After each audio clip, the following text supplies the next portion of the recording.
Seja bem-vindo ao Direito 4.0. Eu sou Gustavo Miranda e neste podcast converso com as pessoas que estão transformando o direito por meio da inovação, criatividade e tecnologia. Já falamos em episódios anteriores sobre resolução de conflitos online, arbitragem, blockchain e contratos inteligentes. Da união de todos esses conceitos, surge a criptoarbitragem, que promete revolucionar a forma como resolvemos os conflitos online. Por meio de plataformas descentralizadas de resolução de conflitos, ela pode solucionar de maneira rápida, eficiente e barata as milhares de disputas que acontecem no mundo virtual. Para falar sobre isso, eu conversei com a Aline Dias. Ela é advogada, sócia do Muriel Médici Franco Advogados, mestre em Direito Processual Civil pela USP, professora e escritora de artigos e livros sobre resolução de conflitos. Para você não perder nenhum dos nossos próximos episódios, siga o Direito 4.0 no seu player favorito, siga o nosso Instagram, que é @Direito 4.0 Podcast, e também estamos no LinkedIn. É só procurar Direito 4.0 Podcast. Beleza? Vamos nessa? Aline, seja bem-vinda ao Direito 4.0. Eu queria começar você contando pra gente como que você se interessou por resolução de conflitos, como que foi essa sua jornada profissional até chegar, até se interessar tanto por esse tema e pesquisar sobre o assunto. Oi, Gustavo. Antes de eu começar a falar de mim, eu não posso deixar de te agradecer pelo convite e parabenizar o seu canal. Acho que o Direito 4.0 alcançou um status muito legal, traz algumas informações que não é qualquer lugar que as pessoas podem ter acesso. Então, a contribuição que você tem para difundir esses temas todos de tecnologia no direito é muito relevante. Então, preciso realmente te agradecer antes de começar a falar de mim. Obrigada, Gustavo. Que isso, obrigada, eu que agradeço. Legal. Bom, acho que desde quando eu comecei a estagiar lá nos idos da faculdade, eu acho que eu caí no contencioso por acaso, né? Aquela coisa que você faz uma entrevista que me colocaram lá era para contencioso tributário, no fim me contrataram para contencioso cível. E eu sempre costumo falar, que bom, porque eu me encontrei. E eu tive muita sorte de, na época, todos os meus chefes, eles estavam fazendo mestrado ou doutorado, e todos em processo também. Então, tinha até alguns em outras áreas, mas, enfim, processo predominava bastante. Então, eu tive acesso muito cedo a essa área mais acadêmica do processo, né? Quando eu digo mais acadêmica, a essa área mais de enxergar o processo como algo que realmente merece ser estudado e aprofundado, né? E não só como um instrumento, estou falando isso mais em termos do dia a dia do estagiário, né? O processo é aquele instrumento ali. Aliás, se for pensar no dia a dia do estagiário, o processo é aquilo que ele às vezes tirava cópia, né? Lá na época. Hoje em dia, autos eletrônicos, a gente nem tem mais isso, mas eu tive a sorte de ter contato muito cedo. Poucas pessoas vão saber o que é carregar carrinho cheio de processo para chegar no escritório, levar para o Xerox e ficar lá 1 hora tirando cópia capa a capa, 2 horas, 3 horas. Pois é. E aí, quando a gente se achava muito já... quando tecnológico. A gente já se achava tecnológico, a gente tinha aquela câmera, né, digital. Eu peguei antes da câmera, antes das câmeras, a gente investiu num scanner que parecia uma canetinha, assim, ó, que você passava página por página, ele era portátil, então chegava no balcão da secretaria, pegava o processo e ia passando página por página ali no balcão e automaticamente ele já escaneava. Então, assim, as pessoas olhavam para aquilo como se a gente fosse ETs mesmo na secretaria. A pessoa falava, não, você não pode fazer isso, então ninguém entendia muito bem, era uma coisa bem engraçada. Verdade, a gente passa por isso. Enfim, então eu acabei tendo contato bastante com os livros da teoria básica mesmo, né? Básica que eu digo base, na verdade, né? Com enxergar o processo, não só ali como aquela resolução normal de disputas, mas como um efetivo acesso à justiça. E com a evolução do conceito de acesso à justiça, a gente vai chegando efetivamente num conceito de acesso à ordem jurídica justa, que a gente não precisa estar falando de justiça como um sinônimo ao Poder Judiciário, né? Uhum. O Poder Judiciário não é a única porta, tem muitas outras. Então, também lá, quando eu era estagiária, eu comecei a estudar bastante arbitragem, que era essa primeira porta aí que é uma porta muito relevante, né, em paralelo ao Poder Judiciário. E a gente tinha um grupo de estudos na faculdade, a gente tratava muito disso, eu participava de competições de arbitragem. Então, assim, eu comecei a ter contato muito cedo com esse sistema multiportas de resolução de conflitos. E a gente antes tratava muito de conciliação, mediação e arbitragem, né? Uhum. Então, era processo estatal ou conciliação, mediação e arbitragem. E quando você coloca a tecnologia nesse caldeirãozinho, você acaba vendo muitas outras possibilidades, né? E isso foi algo que eu me dediquei bastante no meu mestrado. Quando eu já tinha concluído a faculdade, comecei meu mestrado na USP, e lá a gente começou a ter várias discussões legais sobre adicionar a tecnologia nos métodos de resolução de conflitos e pensar em criar coisas absolutamente novas. Então, foi a partir daí que eu desenvolvi bastante o meu interesse sobre essa área, sempre na tentativa de enxergar o processo como uma forma de pacificação de conflitos que não ficasse restrita àqueles modelos tradicionais que a gente tem. Legal. Essa ficha é uma ficha que demora muito a cair para várias pessoas, né? Até hoje mesmo, eu não sei como que tá, qual que é a sua visão sobre isso, especificamente sobre arbitragem, mas como que te deu o estalo, assim, que era uma coisa que realmente valia a pena investir, entre aspas, aí, mas você usou a expressão, você usou uma explicação aí que eu acho muito válida, que muita gente não tem essa visão, que o poder judiciário não é a única forma de se fazer justiça, né, de conseguir esse acesso à justiça. O que te despertou, assim, que você falou, cara, isso é muito legal, isso pode dar resultados até melhores do que o próprio poder judiciário?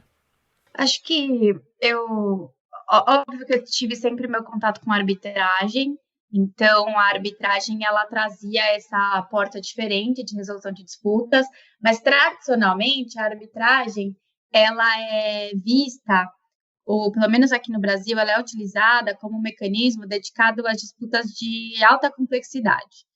Claro que tem arbitragens com disputas diferentes, mas normalmente, quando você fala em arbitragem, aqui no Brasil ainda está se referindo a uma disputa de alta complexidade, enfim, eram os casos realmente que eu trabalhava.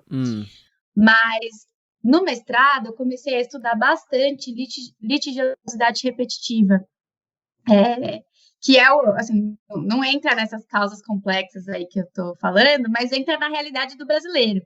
Que são aquelas controvérsias que você obrigatoriamente tem que entrar para discutir com o banco, aquela mesma discussão que todo mundo tem, que também tem o meu processo para discutir com o banco, Companhia aquela aérea. mesma discussão que todo mundo tem com a companhia aérea, que todo mundo tem com empresas de telefonia, seguradoras, esse dia a dia mesmo do consumidor brasileiro, né, do brasileiro visto como um cliente e vendo algumas empresas transferindo o call center delas para o Poder Judiciário, ou seja, em vez de dar um tratamento primário para as demandas que eles mesmos geram, fruto da atividade deles, vai procurar seus direitos na justiça. Muito embora eu via que em alguns casos as empresas sabiam que o consumidor estava certo, mas elas se beneficiavam da situação do judiciário, morosidade, enfim.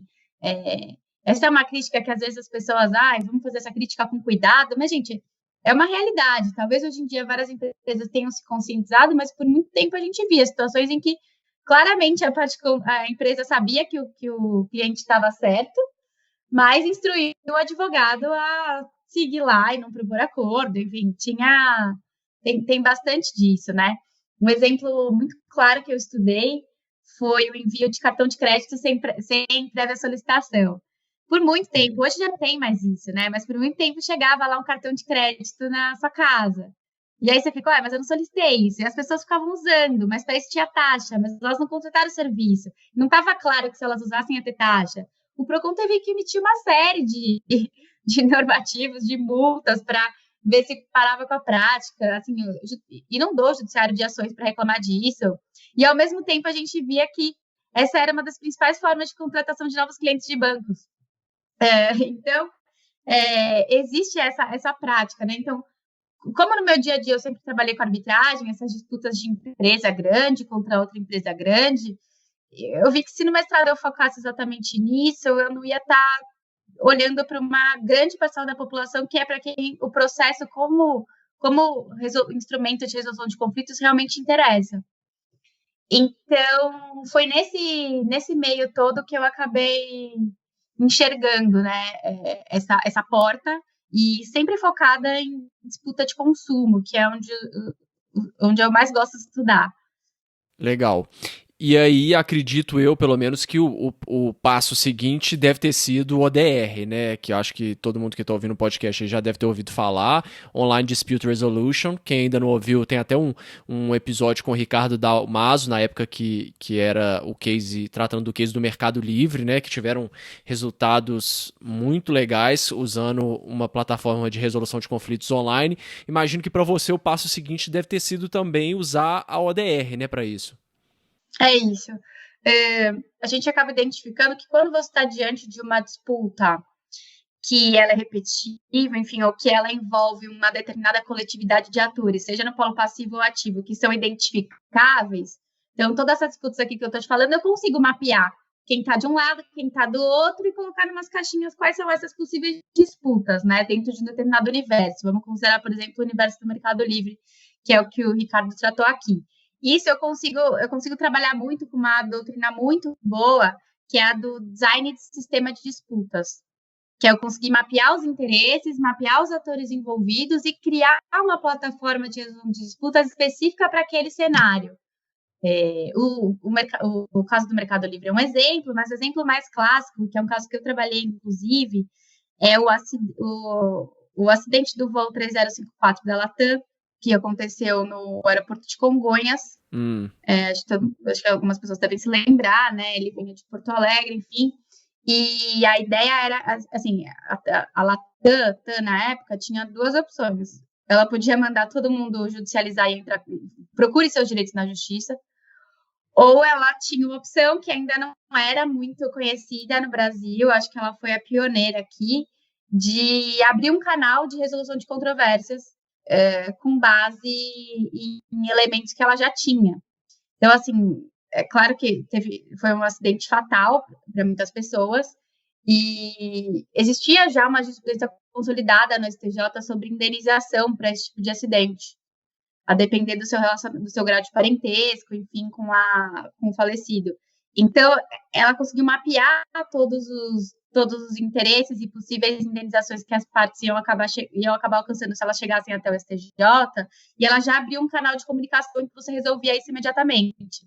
As partes fechavam um acordo, assinavam uma escritura pública, e assim se resolvia.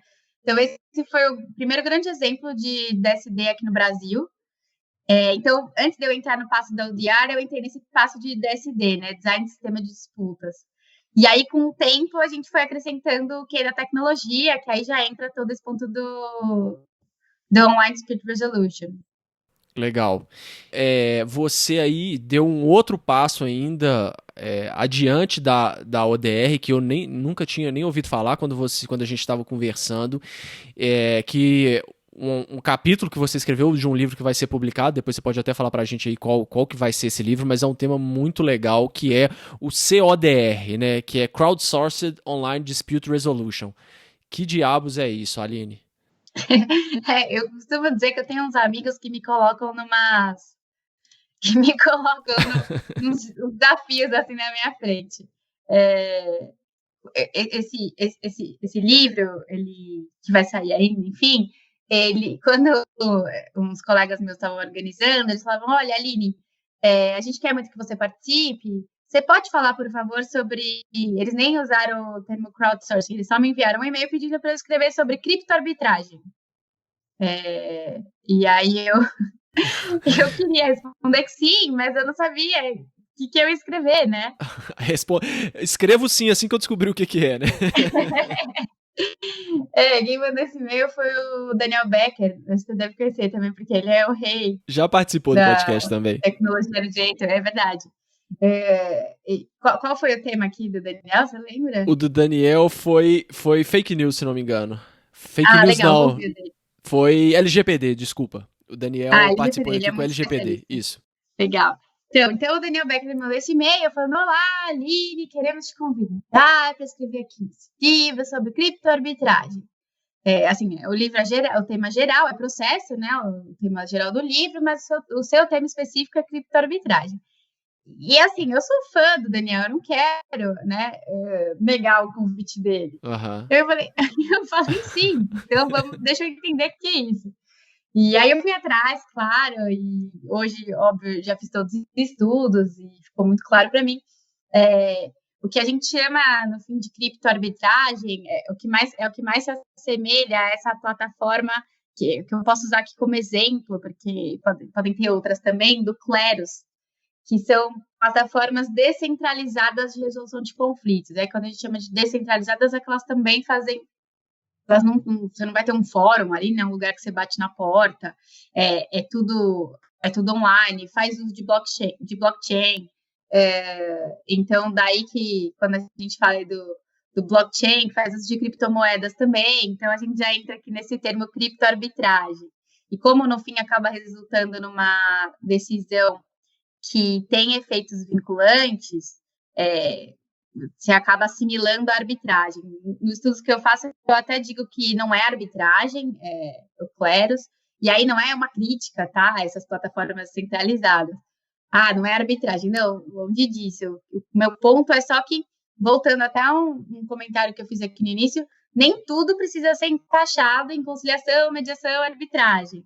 A gente tem sistemas híbridos que congregam diferentes mecanismos de diferentes sistemas, e é ótimo que esses mecanismos híbridos assim existam. E são coisas novas, né, que estão surgindo agora e você não vai conseguir encaixar tudo dentro de uma caixinha pré-determinada, né? Isso não quer dizer também que seja pior ou melhor, né? É só simplesmente uma coisa nova que também, como você disse, né, são multiportas. Pode ser uma porta bem utilizada para determinados tipos de conflitos, né? Perfeito. Para ter uma ideia do que eu estou falando, e linkar com essa minha conclusão de que a gente não está falando de uma arbitragem, esses sistemas que eles chamam de justiça descentralizada, eles funcionam muito na base de smart contracts. Então, você consegue executar um comando de um smart contract a depender de uma decisão que surja dessa plataforma. E aí, também calma, né? A gente fala em tecnologia, todo mundo acha que a decisão que surge da plataforma é um robô. Não, são pessoas, tá? Que também fazem uso dessa plataforma, dão uma decisão. E essa decisão se revela num comando para o smart contract. Então, a gente não está falando aqui, como a gente originalmente falaria, de uma arbitragem, que resultaria numa sentença que é título executivo judicial. Eu nem preciso disso. Eu estou diante de um smart contract que só precisa de um determinado comando para, sim ou não, né? Eu passo esse comando para ele executar a tarefa que ele estava previamente programado para fazer. E aí, gente, quando a gente fala em smart contract, parece uma coisa muito de outro mundo, né, Gustavo? Mas está super no nosso dia a dia, né? Hoje, por exemplo, se você vai chamar um Uber, se você pede um iFood, enfim, se você faz uma compra nesses aplicativos, você já está fazendo uso de smart contract, que nada mais é que um comando que eu vou deixar claro ali via software, que quando eu chegar no meu destino, você pode liberar o dinheiro ao motorista. Entendeu? Eu deixo esse comando previamente programado. Então, existe uma condição que tem que ser preenchida para o smart contract entender e mandar esse comando, e executar esse comando. E aí, a gente fala contract, né? Parece que é um contrato mesmo, com cláusulas. Não, é uma programação, tá? É um código mesmo, que ele ele cumpre a sua instrução. Então, quando o entregador me trouxer a minha refeição, faça o pagamento. E aí ele faz o pagamento de um dinheiro que eu já tinha pré-liberado, mas eu preciso preencher uma determinada condição. Tem milhares de formas da gente estruturar um smart contract, mas eu acho que um exemplo mais básico é esse comando previamente estabelecido.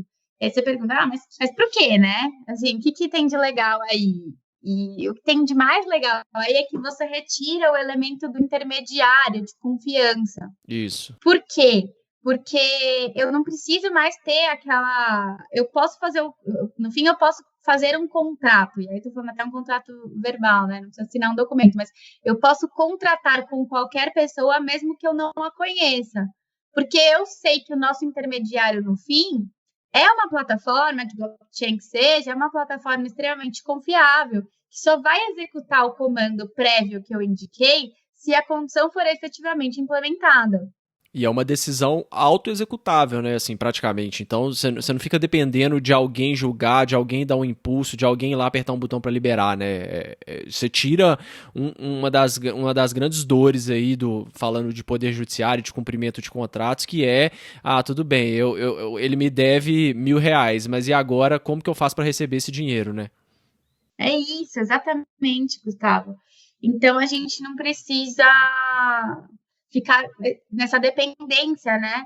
Seja desse terceiro que intermediaria a controvérsia, seja da própria pessoa com quem eu estou contratando, porque muitas vezes eu nem a conheço. Uhum. E eu acho que é aí que entram essas plataformas descentralizadas de resolução de disputas. O Cleros, por exemplo, o que ele mais defende é que ele funciona muito bem para trabalhos de freelancer. Vamos supor que eu quero contratar alguém para fazer um site para mim. Aline, não conheço alguém que faz site. Posso contratar uma empresa, enfim. Mas eu não tenho esse dinheiro para contratar uma empresa. Eu preciso contratar uma pessoa que esteja ali na casa dela, tranquila, fazendo nada, e que vai me cobrar um valor ok. E ela faz isso porque ela gosta, enfim, ou ela também está começando na área. Essa pessoa que está fazendo o site, que está começando na área, quer achar um cliente, mas quem que vai contratar ela se não tem essa confiança exata, né? E aí não porque a pessoa está iniciando, enfim, mas pode ser até porque a pessoa é muito boa, mas ela está em outro país, né? Eu vou contratar alguém aqui de um outro país que eu nunca fui, que eu não conheço. Se depois dá algo errado, como que eu processo essa pessoa? Porque a gente sempre pensa, né? Vai dar errado, eu processo. Mas como que eu vou fazer tudo isso? E aí, se ela me pede um pagamento antecipado e um pagamento no final, e o pagamento, se eu não gostar do serviço, como que funciona? E contratando com pessoas no Brasil já é complicado, imagina você contratar com pessoas do mundo, né? Praticamente inviabiliza qualquer tipo de tentativa de receber o serviço ou de ter o dinheiro de volta, né? Se não fosse esse tipo de ferramenta, né? E eu acho legal também a gente já deixar claro aqui que assim, a gente não tem nenhum tipo de vínculo com essa plataforma, com o Cleros, a gente está só trazendo como exemplo, porque realmente é uma solução muito interessante que é pioneira nesse tipo de resolução de conflito. E aproveitar também, Aline, já trazer alguns dados que você trouxe nesse capítulo mesmo do livro que você escreveu, que às vezes fala só para freelancer e tal, mas em 2016 o Brasil era o 6º país com o maior número de freelancers do mundo, e nos Estados Unidos 35% da força de trabalho é originária de freelancing, né? Então é uma coisa muito expressiva, né? Verdade, Gustavo. Aliás, achei importante essa ressalva aí sobre o Cleros e a gente, porque, gente, não conheço ninguém do Cleros, tá? O meu ponto, a gente está sempre falando aqui sobre essa justiça descentralizada. E aí o Cleros representa uma iniciativa porque eles são pioneiros. Não a estamos gente ganhando não tá aqui comissão fazendo... do Cleros, nada disso. Longe disso. A gente está fazendo um estudo puramente acadêmico mesmo sobre o que a gente tem a evoluir e olhando com base no que já existe no mercado hoje.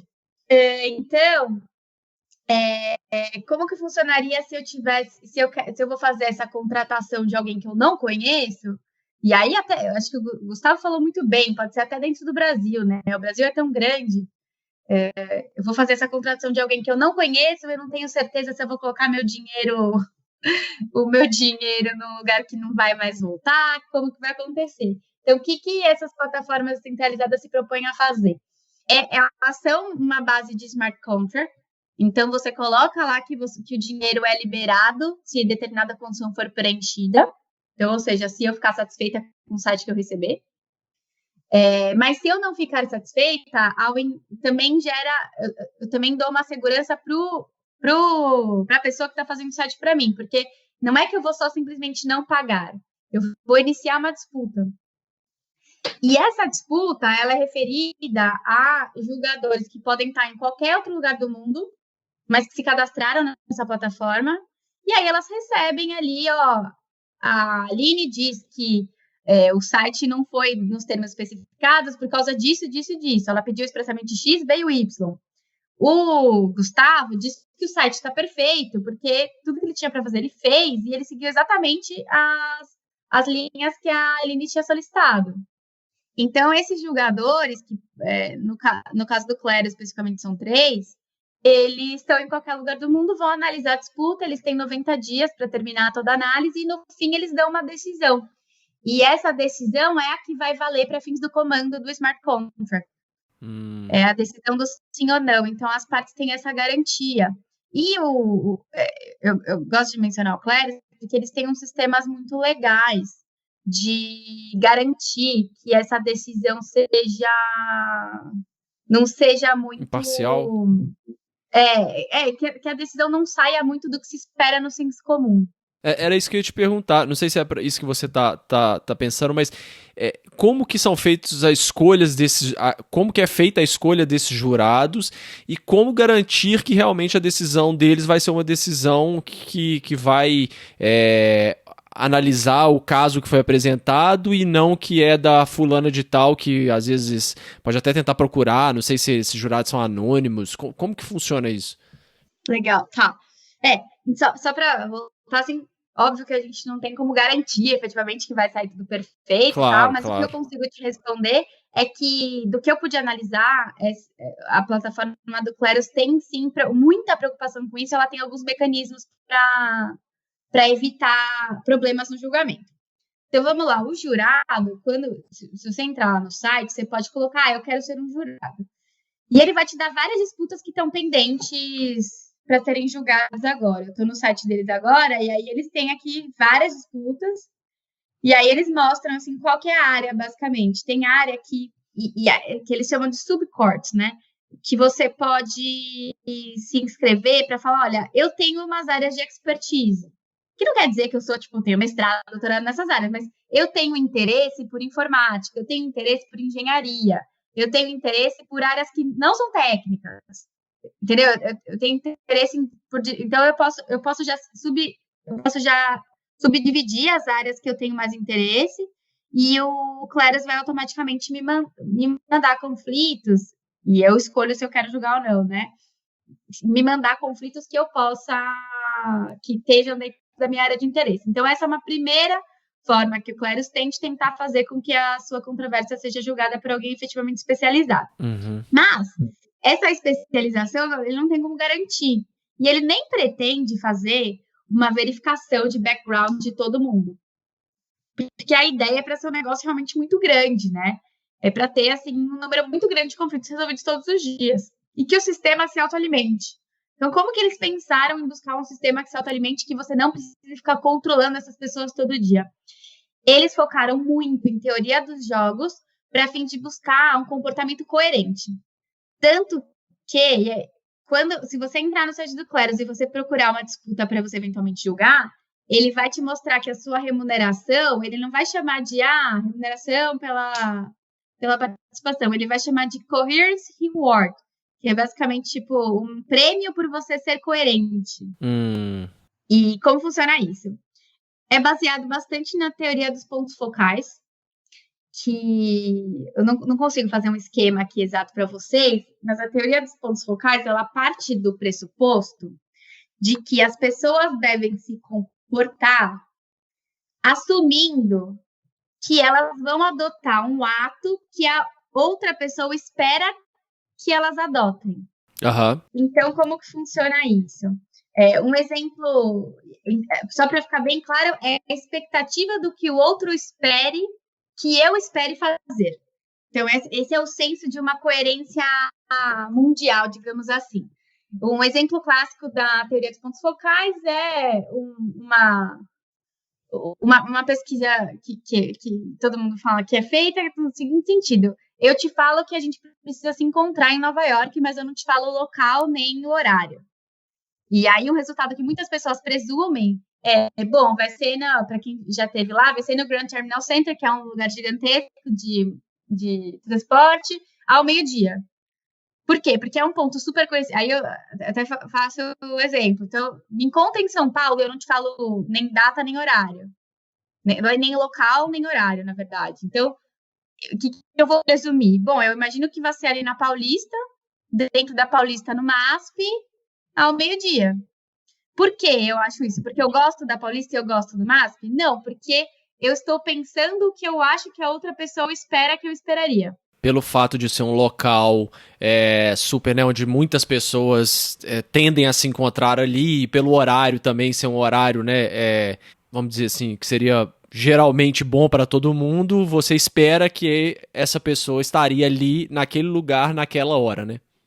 Isso. Tá. Um exemplo mais claro ainda é um. Eu tô num palco, eu tenho uma plateia e eu projeto nesse palco ali no telão 35 quadrados iguais. Mas um deles é vermelho, todos os demais são azuis. E eu falo para a plateia: se todo mundo escolher o mesmo quadrado, todo mundo ganha R$ 500. Eu não consigo, essas pessoas da plateia não conseguem se comunicar entre elas, mas elas se comportam de que forma? Na expectativa do que o outro espera que ele espere fazer. Então todo mundo escolhe o quadrado vermelho. Porque eu acho que as pessoas vão escolher o quadrado vermelho. E porque a gente só ganha se todo mundo assim se comportar. Então a teoria dos pontos focais, ela trabalha muito com essa área do comportamento, do que você espera em termos de comportamento. Isso é uma grande sacada, né? Resolve muitos problemas que poderiam acontecer se fosse, se vamos sei lá, a remuneração, a decisão desses jurados fosse de uma outra forma, né? Porque você tenta tirar aquelas pessoas ali, você corta a pessoa que está fora da curva, né? Você coloca dentro do comportamento esperado e justo, enfim, o comportamento médio, sei lá, se é que a gente pode chamar assim. É isso. Então o jurado, ele é remunerado se ele adotar um comportamento coerente com os demais jurados. Então, aquele jurado que tem o voto dissidente, ele não é remunerado. Ou, enfim, ele deve ter algum desconto. Claro, eu não participei exatamente como jurada, mas a teoria é essa. E o jurado que é mais e mais e mais coerente, ele vai ganhando aquele status na plataforma, porque ele sempre pensa de acordo com o que ele acha que as pessoas esperam que ele espere fazer. Legal. Então você você sempre está nessa base do senso comum e também numa base de que as pessoas estão te vigiando. Então você não pode destoar desse senso. Essa foi a forma que o Clarius identificou de não ter que ficar conferindo todo mundo, que não ter que ficar fazendo background check eterno. Ele criou, é muito inteligente porque ele cria uma autorregulação. As próprias pessoas, por regra de comportamento, se regulam, né? Então, se eu vou julgar essa nossa disputa de se o site está bom ou não está, eu preciso pensar o que eu acho que o senso comum consideraria. E o senso comum aqui são 2 jurados que estão em diferentes lugares, que podem estar em diferentes lugares do mundo, né? Outros 2 jurados, além de mim, por exemplo. E esses jurados, eles são anônimos, você sabe? E eles também não conseguem se comunicar, né? É isso, eles são anônimos, também não vão se comunicar. Tá. Claro, não sei se existe alguma exceção, mas a regra é essa, é que eles não consigam ter essa combinação prévia, que eles tenham sempre que partir do pressuposto de que eles precisam adotar uma postura e aí isso é interessante também, né? Essa teoria dos pontos focais, ela funciona muito quando você não tem essa comunicação com as pessoas do seu lado, que estão na mesma adesão que você, porque ela não permite a combinação. Você só tem ali a sua consciência e o que você acha que é o senso comum. E essas decisões, tem que ter uma fundamentação ou é mais um voto de sim ou não? Eles exigem sim uma mínima fundamentação, tá? Eu vi até uns exemplos, não é uma fundamentação incrível, assim, mas tem uma mínima fundamentação até para o que o usuário se sinta efetivamente acolhido com a decisão, né? E quando eu digo acolhido, quando a gente lê a fundamentação, a gente acaba entendendo as razões e é mais fácil de se conformar com o que está ali. E aí, do smart contract tem um dinheiro depositado e parte do dinheiro vai para remunerar os árbitros, os jurados. Muito interessante. E aí, voltando aqui a gente fazendo analogia sempre no direito, né? É possível recorrer dessas decisões que esses jurados dão? Alguma parte que ficou insatisfeita, ela tem essa possibilidade de ser revista essa decisão? Tem. E aí você vê como o Clarius é muito inteligente, que trabalha com comportamento humano de novo aí. Você vai perguntar, tem possibilidade de recurso? Tem. Quantos? Infinitos. Você pode recorrer quantas vezes você quiser, mas a cada vez que você recorrer, eu vou aumentar o número de jurados. E a gente vai ter um crescimento em PG. E aí, cada vez que eu envolver mais e mais jurados, e esse crescimento exponencial, você gasta mais. Então, você tem, ao mesmo tempo que você tem essa possibilidade, você tem um desincentivo. Essa questão de ir dobrando cada vez. Então, por exemplo, né, você falou que a primeira vez são 3 jurados. Aí eu vou querer recorrer, aí vão ter que ser 6 jurados. Aí da próxima 12, 24, assim, e assim sucessivamente, né? Uhum. E aí, isso daí eu tenho que levar em consideração o custo de cada jurado para mim. À medida em que eu vou recorrendo, esse custo vai aumentando e isso iria desincentivar que eu fizesse recursos só por recorrer. É isso? Isso, exato. A ideia é desincentivar você tem duas formas do desincentivo, né? Primeiro, deixar muito claro para todo mundo que o sistema é feito com base nesse comportamento coerente. Então, são 3 jurados que se comportaram dessa forma e eles são privilegiados por serem, privilegiados que eu digo, remunerados por serem coerentes. Então, você já sabe, poxa, 3 pessoas acham que coerente é ser assim. E aí, além disso, se você vai julgar, se você vai recorrer, você acaba tendo que colocar mais dinheiro. Porque você vai ter que remunerar outros 3 e depois vai crescendo progressivamente. E aí você pode recorrer uma vez, por exemplo. Vou recorrer uma vez. E aí não é outros 3, né? É outros 6. Então você pode recorrer uma vez, mas você vai gastar o dobro do originalmente previsto, que era só para 3, entendeu? Entendi.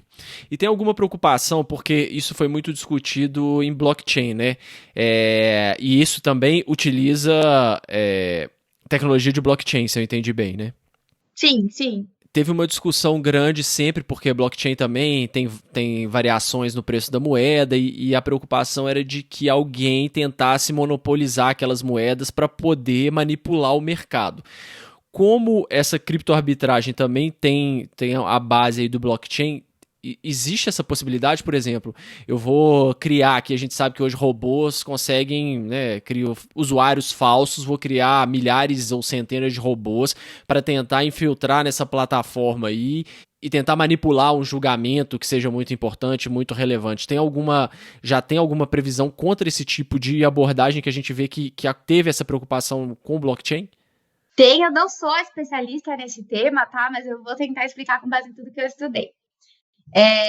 O que o Kleros faz, ele criou dentro dele a sua própria moeda.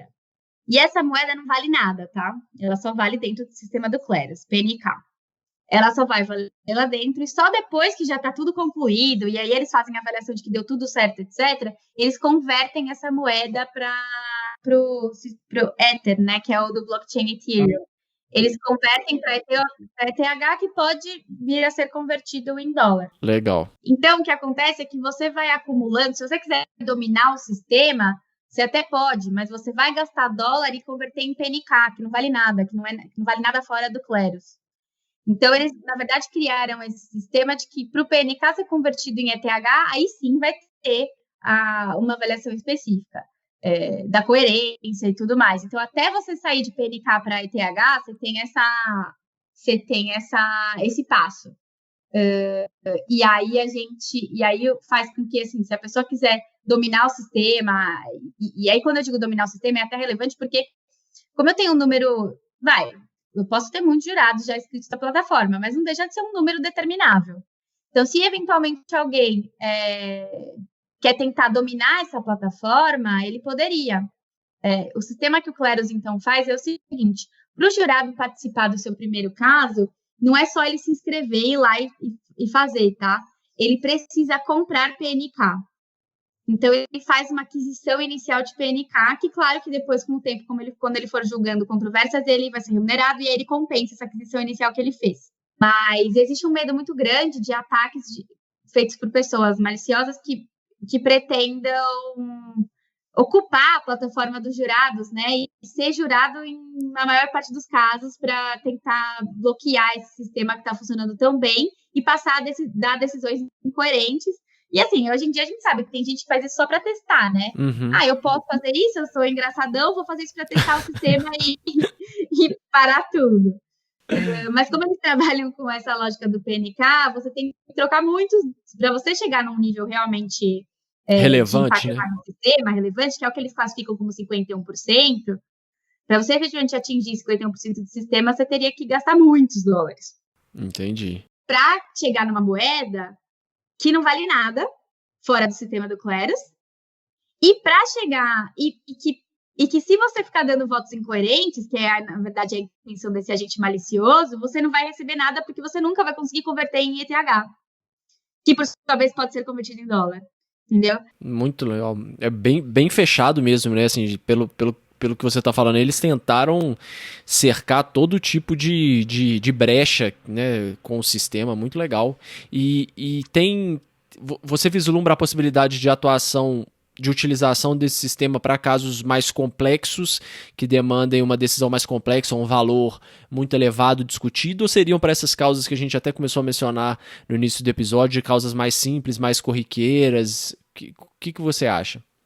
Eu acho que a gente nunca pode subestimar O que vai virar, né? As ideias, né? A gente pode subestimar o que vai virar. Quando eu era aquela estudante lá no comecinho, que começou a ver o processo como acesso à justiça, a ordem jurídica justa, a porta do judiciário não é a única. Aí eu não imaginava que tinha arbitragem, eu fui ver tinha arbitragem. Aí eu não imaginava que tinha design de sistema de disputas, fui ver tinha. Não imaginava que tinha ODR. Assim como muita gente não imagina que tem essas plataformas descentralizadas de resolução de conflitos baseadas em blockchain.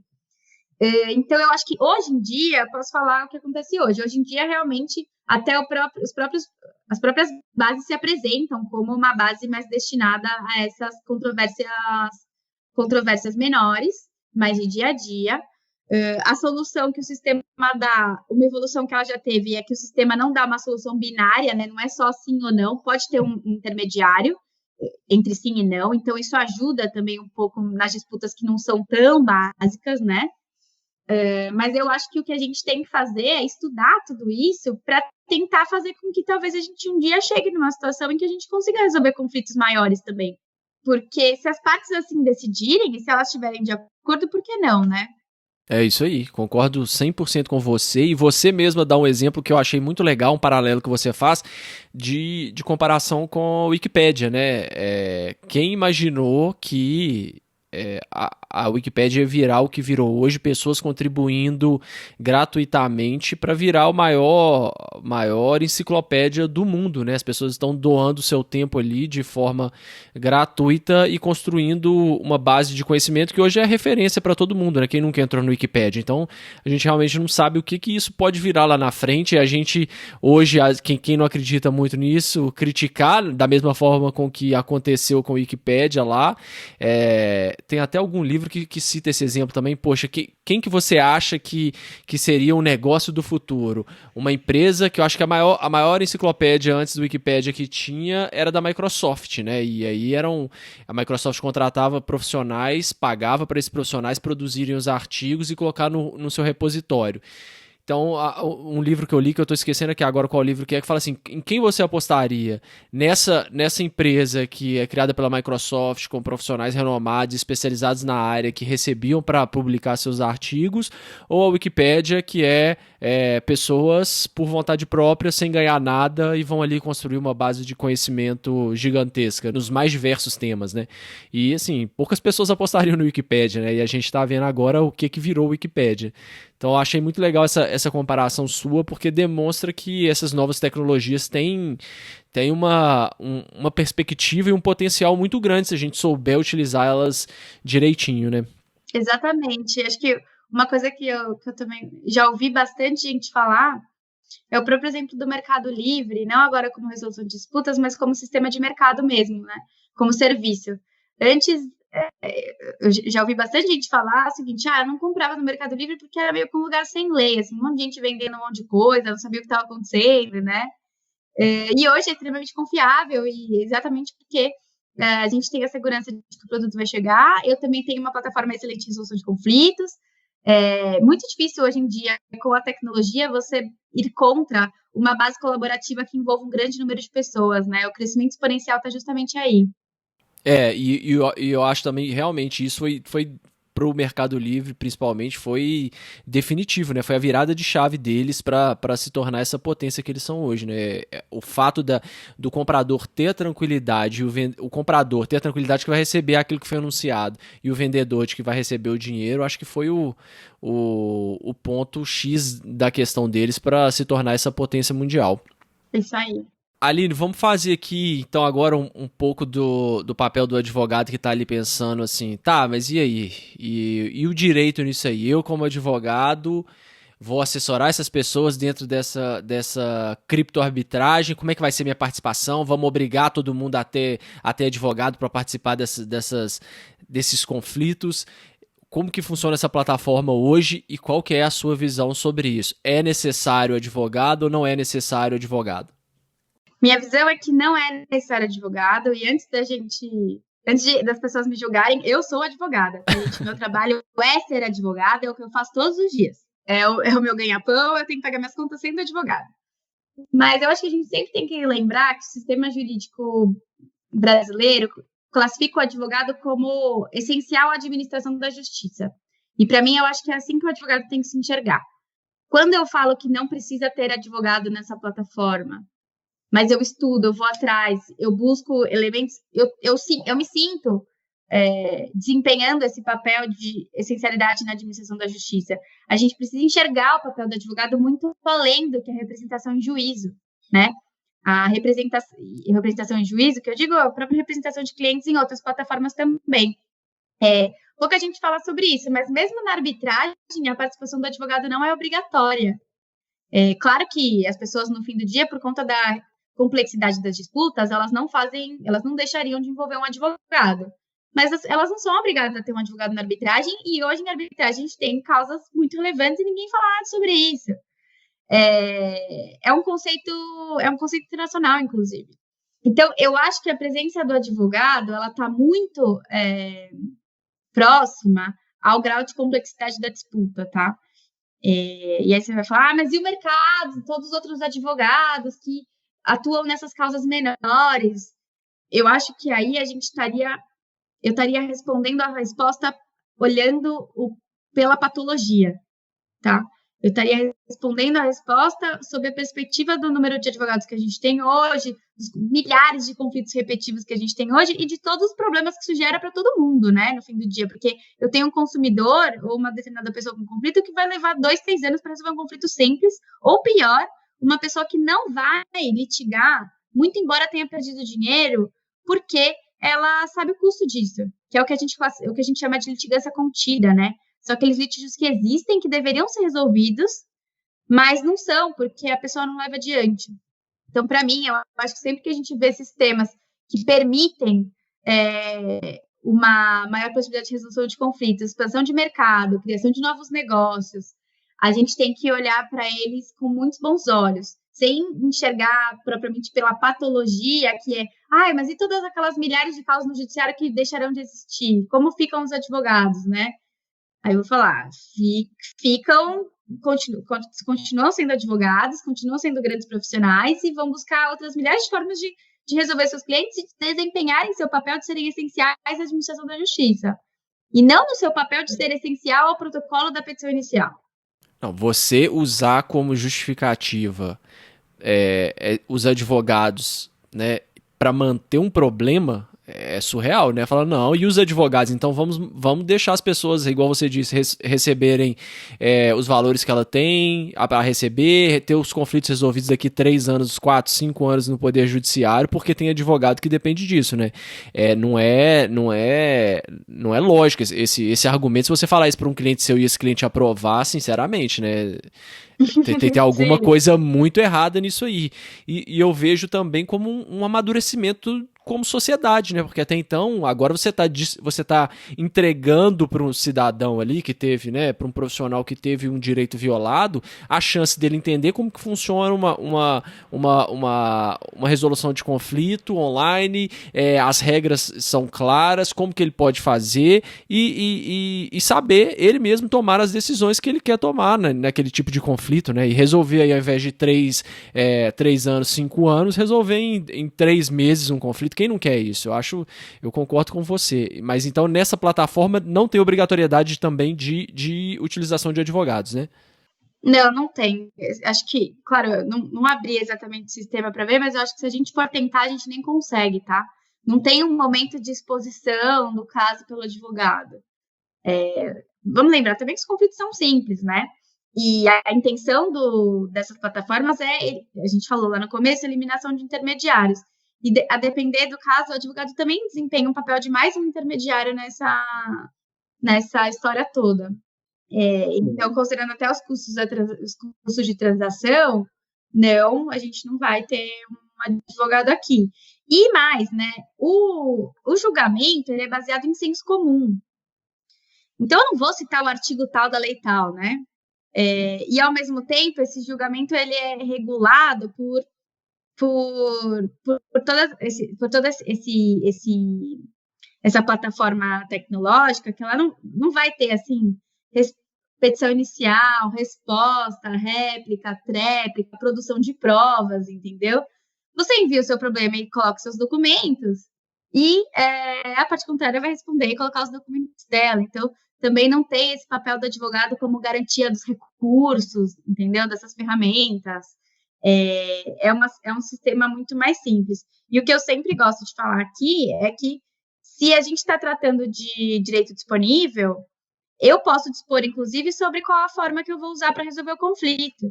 Se eu poderia eu mesma chegar num acordo com a parte contrária, numa solução amigável, por que eu também não posso concordar com essa parte contrária que um terceiro é quem vai apertar o botão para o smart contract? E aí, porque eu envolvi esse terceiro, eu tenho que envolver um advogado? Entendeu? São passos diferentes na minha visão. Legal, realmente, não faz nem sentido. Eu tô até olhando aqui, você cita também no capítulo uma frase bem típica do Daniel Becker e do Érico Navarro mesmo, que eu acho legal até ler aqui para todo mundo, que olha só, o desenvolvimento antibiótico? Exatamente. Maravilhosa. Isso é engraçado. É forte, mas ela é maravilhosa. O desenvolvimento tecnológico não vai parar, porque não há uma única pessoa no controle. Lamentar a perda de postos de trabalho é tão eficiente quanto reclamar que antibióticos diminuíram as vagas para o coveiro. Então assim, gente, mudou, o papel do advogado mudou, agora a gente tem que se adequar a esse novo papel e como que a gente consegue contribuir melhor e contribuir mais para essa nova sociedade que está surgindo aí. Concordo com você, assim, 100%. Aline, então pra gente já ir caminhando aqui pro final do episódio, eu vou fazer umas perguntas rápidas aí para você. As respostas não necessariamente têm que ser rápidas, mas são só algumas perguntas rapidinhas para você compartilhar com os nossos ouvintes. Qual que foi a dica mais valiosa que você já recebeu? E aí não precisa nem estar vinculada ao direito, não. Pode ser dica de vida, o que você quiser compartilhar. Eu acho que é uma dica que eu uso aqui, inclusive, e uso em várias outras coisas, que é não se conformar com as caixinhas que a gente tem, né? Buscar caixinhas novas e entender que a gente não precisa estar limitado ao que nos é posto. Legal. E o que significa sucesso para você? Sucesso significa a gente efetivamente entender que está contribuindo de alguma forma relevante, seja para um objetivo pessoal nosso ou um objetivo que a gente tenha como cidadão em sociedade. E para quem ficou interessado nesses temas que a gente discutiu aqui, tem algum livro, algum site, alguma palestra, alguma coisa que você poderia compartilhar com essas pessoas? Tem, legal. Como a gente falou muito do Cleros aqui, o próprio site do Cleros é bem autoexplicativo, tá? Não bem autoexplicativo, porque são termos muito técnicos, tá? Mas se a gente parar para estudar, dá para entender.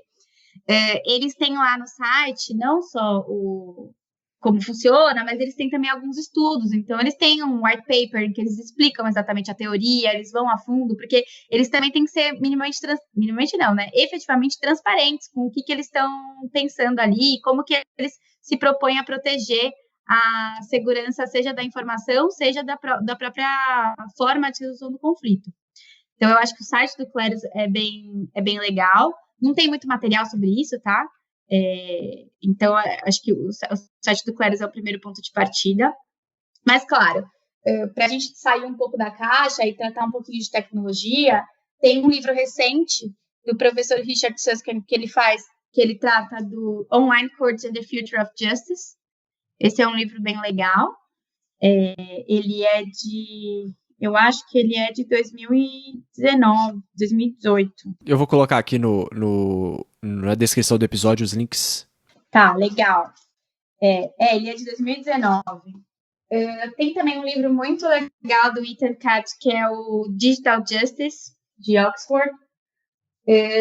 Um livro que não pode faltar para a gente prestigiar os nossos brasileiros é o do Eric Navarro, Análise Econômica do Processo Civil. Muito legal. Acho difícil alguém ser colocado nessa pergunta que você me falou e não recomendar o livro dele. Como eu falei um pouco de DSD, de Design de Sistema de Disputas, tem o livro Manual de Design de Sistema de Disputas do Diego Falec, fruto do doutorado dele, ele publicou recentemente, é um livro de 2018. E aí tem muitos outros, né? Mas é sempre interessante ver que tudo livro de 2017, 18, 19, né? Tudo bastante recente, mas essas obras são bem profundas, tá? Elas têm um estudo super legal, levam muito a sério tudo isso que a gente está falando aqui hoje. E esse livro que vai ser lançado com o capítulo que você escreveu já tem data, tem previsão, tem nome? Ele é o livro Processo 4.0. Não tem a data ainda, agora tá na confecção de prefácio e tudo mais, mas quando tiver eu te aviso. Legal, ótimo. E para quem então quiser te acompanhar na internet, quais redes sociais que você usa? Publico muito sempre no LinkedIn, Aline Dias, podem me acompanhar lá. Bastante gente me adiciona no Instagram também, Aline_H Dias. Só que eu posto muitas fotos pessoais lá, então não tem muita coisa interessante, tá? Não precisa ir no Instagram. Mas é que eu vejo que hoje bastante gente que trabalha com direito e tecnologia usa muito o Instagram para se comunicar. É que eu ainda sou old school nesse aspecto, então o LinkedIn para mim continua sendo a maior ferramenta.